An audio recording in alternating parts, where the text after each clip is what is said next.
Hello everyone, welcome to electron cloud. আজকে তোমাদের aromaticity বা অ্যারোমেটিক কম্পাউন্ডস নিয়ে আলোচনা করব। তো ফার্স্ট অফ অল দেখো অ্যারোমেটিক কম্পাউন্ডসের ডেফিনেশনটা কি। তো দেখো তোমরা যদি ডিফাইন করো অ্যারোমেটিক কম্পাউন্ডসের, তাহলে তোমরা বলতে পারো যে all cyclic compounds all cyclic compounds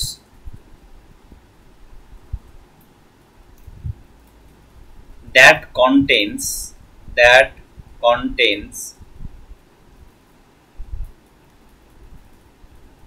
delocalized pi electron cloud resulting in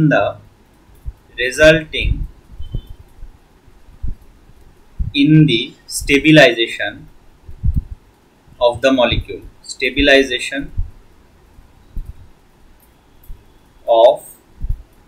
of the molecules or compounds, ঠিক আছে, তাদেরকেই বলা হয় অ্যারোমেটিক কম্পাউন্ড। তো দেখো অ্যারোমেটিক কম্পাউন্ড হওয়ার জন্য তোমাদের বেসিক কি কি ক্রাইটেরিয়া দরকার সেটা প্রথমে আলোচনা করব। তার আগে আমি তোমাদের বলে দিই যে অ্যারোমেটিক যে কম্পাউন্ডসগুলো হয় তারা বেসিক্যালি দু রকম ভাবে ক্যাটাগরাইজ করা যায়। একটা হচ্ছে বেনজিনয়েড অ্যারোমেটিক কম্পাউন্ডস, বেনজিনয়েড, আর একটা হচ্ছে নন বেনজিনয়েড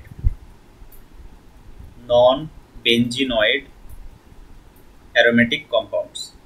দেখো বেনজিনয়েড মানে কি, ওয়েড মানে হচ্ছে লাইক বা মতো, তার মানে যারা বেনজিনের মতো দেখতে, লাইক বেনজিন, তারা হচ্ছে বেনজিনয়েড কম্পাউন্ড। আর যারা হচ্ছে বেনজিনের মতো নয় কিন্তু অ্যারোমেটিক কম্পাউন্ড, তারা হচ্ছে নন বেনজিনয়েড। ফর এক্সাম্পল, এখানে যদি তুমি বেনজিনয়েড কম্পাউন্ডের এক্সাম্পল বলো, তাহলে ইটসেলফ বেনজিন হচ্ছে একটা বেনজিনয়েড অ্যারোমেটিক কম্পাউন্ড। সরি, আঁকাটা একটু খারাপ হলো। এবং এর সাথে কনসার্নিং যে ধরে নাও এরকম একটা কম্পাউন্ড হলো, তাহলে সেটাও বেনজিনয়েড কম্পাউন্ড, ন্যাপথলিন।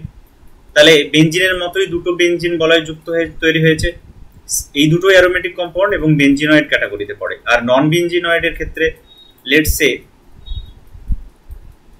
এখানে অক্সিজেন আছে, তাহলে এটার নাম হচ্ছে কি ফিউরান। তো ফিউরানও একটা অ্যারোমেটিক কম্পাউন্ড, কিন্তু দেখো এটা বেনজিনের মতো দেখতে নয়, তাহলে এটা নন বেনজিনয়েড ক্যাটাগরিতে পড়বে। ওকে, এবার দেখো তোমাদের অ্যারোমেটিক কম্পাউন্ডস যেগুলো আছে, তো তাদের ক্ষেত্রে তোমাদের কি কি ক্রাইটেরিয়া, যে ক্রাইটেরিয়াগুলো ফুল করলে তারা অ্যারোমেটিক কম্পাউন্ড বলা যাবে তাদেরকে আর কি।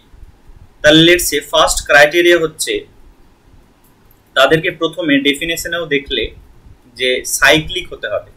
তাহলে criteria number 1 should be cyclic. Okay, criteria number 2 হচ্ছে প্ল্যানার হতে হবে। প্ল্যানার মানে হচ্ছে তুমি যদি প্রত্যেকটা কার্বন অ্যাটমকে দেখো sp2 হাইব্রিডাইজ, তার মানে সেটা প্ল্যানার ক্যাটাগরিতে পড়ে। 3 নম্বর ক্রাইটেরিয়া হচ্ছে তাদেরকে অবশ্যই ডিলোকালাইজড পাই ইলেকট্রন রাখতে হবে।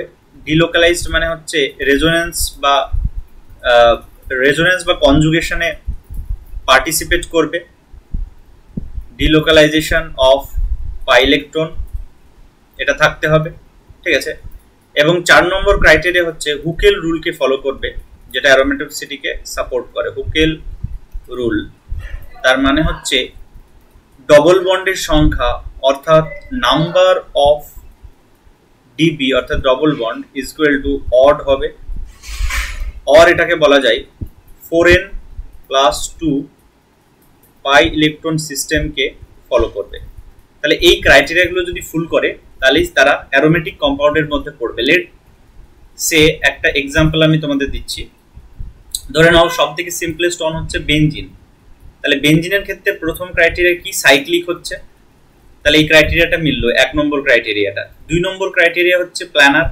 তাহলে দেখো প্রত্যেকটা কার্বন এখানে যদি তুমি দেখো, তাহলে এরা হচ্ছে sp2 কার্বন প্রত্যেকটা, তাহলে প্ল্যানারের ক্রাইটেরিয়া মিললো। 3 নম্বর হচ্ছে ডিলোকালাইজেশন। তোমরা যদি এটা রেজোনেন্সের মাধ্যমে দেখো, তাহলে এই পাই বন্ডটা এখানে শিফট করতে পারে, এটা এখানে, আবার এটা এখানে শিফট করতে পারে, অর্থাৎ ডিলোকালাইজেশন হচ্ছে। তার মানে এই ক্রাইটেরিয়াটাও ফুল করছে। এবং 4 নম্বর হচ্ছে odd number of pi bond, অর্থাৎ এখানে 3টে পাই বন্ড আছে, তাই এই ক্রাইটেরিয়া ফিল করে। অথবা তুমি যদি দেখো তাহলে 3টে ডাবল বন্ড মানে 6 পাই ইলেকট্রন হয়, যেটা কিনা 4n+2 পাই ইলেকট্রন সিস্টেমকেও ফুলফিল করে, যেখানে n এর ভ্যালু হচ্ছে 1। ঠিক আছে, তাহলে এইগুলো সব মিলে গেলে বলা যাবে যে এই অ্যারোমেটিক কম্পাউন্ডটা বেনজিন একটা aromatic compound. Okay, let's say অন্য একটা এক্সাম্পল আমি দিচ্ছি। ধরে নাও এখানে আমি একটা এক্সাম্পল দিলাম এমন একটা কম্পাউন্ড যেটাকে হচ্ছে সাইক্লোপ্রোপিন বলা হয়। ঠিক আছে, তাহলে দেখো প্রথমত এটা সাইক্লিক কম্পাউন্ড, তাহলে 1 নম্বর ক্রাইটেরিয়া মিলল। 2 নম্বর ক্রাইটেরিয়া কি হচ্ছে? প্ল্যানার, sp2, সেটা মিলিয়ে দেখি। দেখো এই কার্বনটা sp2, এটাও sp2, কারণ ডবল বন্ড থাকলে sp2 হয়, কিন্তু এই যে কার্বনটা সেটা কিন্তু sp3 হাইব্রিডাইজড, কারণ এখানে আরো দুটো হাইড্রোজেন আছে, তাহলে মিথেনের মতো স্ট্রাকচার হচ্ছে, তাহলে এটা মিলছে না। তাহলে একটা ক্রাইটেরিয়া না মিললেই আমি তাকে বলবো যে this is not aromatic compound. ঠিক আছে, চলো নেক্সট এক্সাম্পলে আমি সাইক্লোপ্রোপিনাইল ক্যাটায়নের কথা বলবো। তাহলে একটা সাইক্লোপ্রোপিন আর এটা হচ্ছে ক্যাটায়ন। ঠিক আছে, তাহলে এখানে দেখো, এখানে 1 নম্বর হচ্ছে সাইক্লিক, এটা মিলছে। 2 নম্বর হচ্ছে sp2 হাইব্রিডাইজেশন। যদি তুমি দেখো তাহলে এখানে এটাও sp2, এটাও sp2 এবং এটাও sp2, 3টে sp2, তাহলে এটাও মিলে গেল, অর্থাৎ প্ল্যানার। এবং ডিলোকালাইজেশনের ব্যাপার যদি দেখো তাহলে দেখো এটা এখানে যাবে একবার, তাহলে পরের স্ট্রাকচারটা মেবি এরকম হবে, এখানে ডবল বন্ড হলো, এখানে একটা প্লাস আসলো, এবং তারপরের স্ট্রাকচারটা আবার এদিকে গেলে এদিকে একটা ডবল বন্ড আসলো এবং এখানে প্লাস চার্জ আসলো। তার মানে কমপ্লিট ডিলোকালাইজেশনও হচ্ছে, তাহলে 3 নম্বর ক্রাইটেরিয়াও ফুল করছে। এবং 4 নম্বর ক্রাইটেরিয়া হচ্ছে odd number of double bond, অর্থাৎ একটা ডবল বন্ড আছে, ডিবি আছে, তাহলে সেটাও ফুল করছে। বা 4n+2 পাই ইলেকট্রনের ক্ষেত্রে যদি n এর ভ্যালু 0 রাখো তাহলে সেটাতে ফুলফিল করছে, তার মানে এটা ফুললি অ্যারোমেটিক কম্পাউন্ড বলা যাবে এটাকে। ঠিক আছে, তাহলে this compound is aromatic. Okay, next example আমি যদি চলে যাই তাহলে দেখো, let me test this thing. Next একটা এক্সাম্পল আমি চলে গেলাম যে যেখানে বলছে যে একটা সাইক্লোপ্রোপিনাইল অ্যানায়ন, তাহলে এখানে নেগেটিভ চার্জ, তাহলে দেখো এইটা কিন্তু sp3 হাইব্রিডাইজড হয়ে যাবে, মানে সরি, এটা কিন্তু ডিলোকালাইজেশনে পার্টিসিপেট করবে। তাহলে ফার্স্ট হচ্ছে সাইক্লিক নেচার, সেটা ফিল করলো। 2 নম্বর হচ্ছে এটা হচ্ছে sp2 হাইব্রিডাইজড কিনা সেটা সেই বিষয়ে সন্দেহ আছে। 3 নম্বর হচ্ছে ডিলোকালাইজেশন হচ্ছে, কিন্তু যখনই এরকম রেজোনেন্সে পার্টিসিপেট করবে তখনই দেখো পরের স্ট্রাকচারটা কেমন হবে। পরের স্ট্রাকচারটা এখানে একটা ডাবল বন্ড, এখানে একটা মাইনাস আসবে, তার মানে দুটো পাই বন্ড হচ্ছে এখানে। তাহলে 4 নম্বরে হচ্ছে 2 পাই বন্ডস, যেটা কিনা odd number of pi bond হচ্ছে, যেটা কিনা ফুলফিল করছে না, তাই এটা অ্যারোমেটিক না। So this is not aromatic compound. ঠিক আছে, তাহলে এইভাবে তোমরা আইডেন্টিফাই করতে পারবে।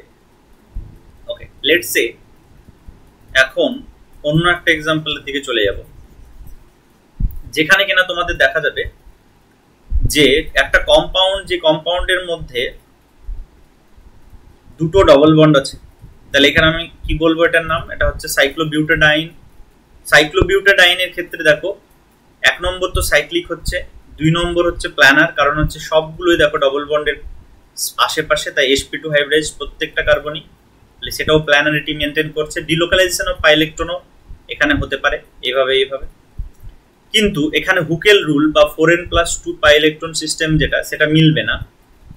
অর বলা যায় যে পাই ডাবল বন্ড যেটা থাকে সেটা হচ্ছে দুটো, অর্থাৎ ইভেন, কিন্তু এখানে হওয়া উচিত ছিল অড, তাই এটা অ্যারোমেটিক নয়।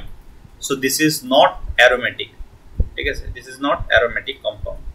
ওকে, তাহলে এই ক্রাইটেরিয়া দেখতে পেলে। এইবার দেখো একটা কম্পাউন্ড যেটা হচ্ছে এখানে ধরো NH আছে, তাহলে দেখো এখানে সাইক্লিক এবং প্ল্যানার এই ক্রাইটেরিয়াগুলো মেনটেন করছে এরা, কিন্তু এইখানটায় এটা sp2 হাইব্রিডাইজড নয়, এটা sp3 হাইব্রিডাইজড। তাহলে কিভাবে হচ্ছে দেখো, এখানে একটা টুইস্ট আছে, সেটা হচ্ছে এটা এই যে লোন পেয়ারটা সেটা ডবল বন্ড ফরমেশন করে এবং এইভাবে ডিলোকালাইজেশন হয়।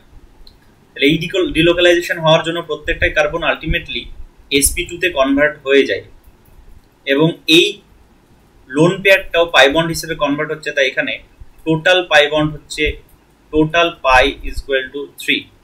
টোটাল 3 পাই বন্ড মানে 6 পাই ইলেকট্রন, যেটা কিনা হুকেল রুল ফলো করে, তাই এটা কমপ্লিটলি অ্যারোমেটিক কম্পাউন্ড। ঠিক আছে, এটা হচ্ছে অ্যারোমেটিক কম্পাউন্ড।